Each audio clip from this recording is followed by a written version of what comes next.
सुनेने सासूला चापट मारली, सासऱ्याची सटकली, क्षणात 200 कोटींची संपत्ती विकली, मुलगा सून रस्त्यावर. एका श्रीमंत कुटुंबातील या घटनेने संपूर्ण शहर हादरलं होतं.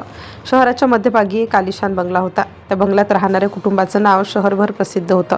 घरात वडील रिचर्ड, त्यांची पत्नी मार्गरेट, मुलगा डॅनियल आणि सून ऑलिव्हिया राहत होते. बाहेरून पाहिलं तर सगळं कुटुंब अगदी परिपूर्ण वाटायचं, पण त्या भव्य भिंतींच्या आत काहीतरी वेगळाच गोंधळ चालू होता.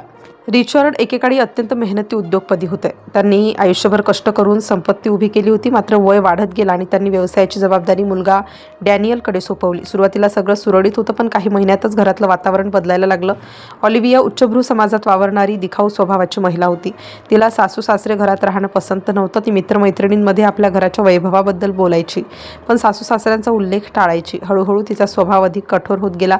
मार्गरेट शांत स्वभावाची होती. तिने आयुष्यभर घर सांभाळलं होतं. आता तिच्यावर दुर्लक्ष होऊ लागलं होतं. डॅनियल कामात व्यस्त असायचा आणि ऑलिव्हियाला सासूचा सहवास नकोसा वाटायचा. त्यामुळे मार्गरेट आणि रिचर्ड हळूहळू घराच्या एका कोपऱ्यात मर्यादित झाले. एक दिवस घरात मोठी पार्टी आयोजित करण्यात आली. शहरातील श्रीमंत लोक, व्यावसायिक आणि मित्रमंडळी यांना बोलावण्यात आलं.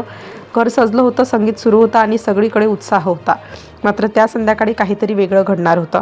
मार्गरेट औषध घेण्यासाठी खाली आली. गर्दीतून वाट काढताना तिच्या हातातून पाण्याचा ग्लास सटकला आणि तो ऑलिव्हियाच्या मैत्रिणीच्या ड्रेसवर पडला. सगळ्यांच्या नजरा तिच्याकडे वळल्या. ऑलिव्हियाचा चेहरा संतापाने लाल झाला. ऑलिव्हियाने सर्वांसमोर मार्गरेटला जोरात ओरडायला सुरुवात केली. तुम्ही या पार्टीत येण्याची गरज नव्हती, ती म्हणाली. मार्गरेट गप्प उभी राहिली, पण पुढच्या क्षणी जे घडलं त्याने सगळे थक्क झाले. ऑलिव्हियाने मार्गरेटला जोरात चापट मारली. हॉलमध्ये शांतता पसरली. रिचर्ड दूर उभे होते. त्यांच्या डोळ्यामध्ये संताप दिसत होता, पण त्यांनी काहीच बोलले नाही. त्यांनी फक्त पत्नीचा हात धरला आणि तिला शांतपणे वर नेलं. डॅनियलनेही काहीच प्रतिक्रिया दिली नाही. त्याने फक्त डॅड गो अपस्टेअर्स असं म्हटलं. त्या रात्रीनंतर घरातलं वातावरण पूर्णपणे बदललं. रिचर्ड शांत झाले. त्यांनी कुणाशी बोलणं कमी केलं. पुढील काही दिवसात रिचर्ड काहीतरी गुपचूप करत असल्याचं दिसत होतं. ते वारंवार फोनवर बोलत होते.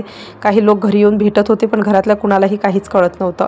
दरम्यान ऑलिव्हिया आणि डॅनियल यांच्या आयुष्यात व्यस्त होते. त्यांना वाटत होतं की सगळं त्यांच्या नियंत्रणात आहे, पण रिचर्ड मनात काहीतरी वेगळंच ठरवत होते. एका आठवड्यानंतर शहरात एका मोठ्या कार्यक्रमाची घोषणा झाली. एका मोठ्या उद्योग समूहाच्या नव्या प्रकल्पाचं उद्घाटन होणार होतं.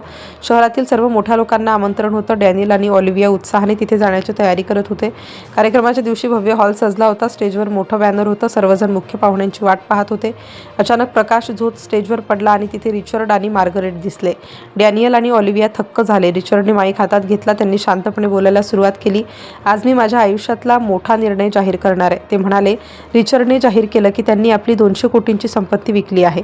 हॉलमध्ये कुजबूज सुरू झाली. डॅनियलचा चेहरा फिकट झाला.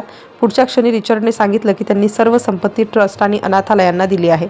डॅनियल आणि ऑलिव्हियासाठी काहीच ठेवलेलं नाही. डॅनियल स्टेजकडे धावत गेला. डॅड, तुम्ही असं करू शकत नाही, तो म्हणाला. पण रिचर्ड शांत होते. त्यांनी फक्त एकच वाक्य म्हटलं, ज्यांना आईवडिलांची किंमत नाही त्यांना संपत्तीची किंमत समजत नाही. ऑलिव्हिया रडू लागली. ती मार्गरेटच्या पाया पडली. मार्गरेटने तिला उचललं नाही. तिच्या डोळ्यात वेदना होत्या. काही दिवसातच डॅनियलचा व्यवसाय डबघाईला आला. गुंतवणूकदारांनी पैसे काढले. बँकांनी नोटिसा पाठवल्या. बंगला विकला गेला. गाड्या जप्त झाल्या. डॅनियल आणि ऑलिव्हिया एका छोट्या भाड्याच्या घरात राहायला गेले. दरम्यान रिचर्ड आणि मार्गरेट एका सध्या आपण शांत घरात राहायला गेले. ते समाजसेवा करू लागले.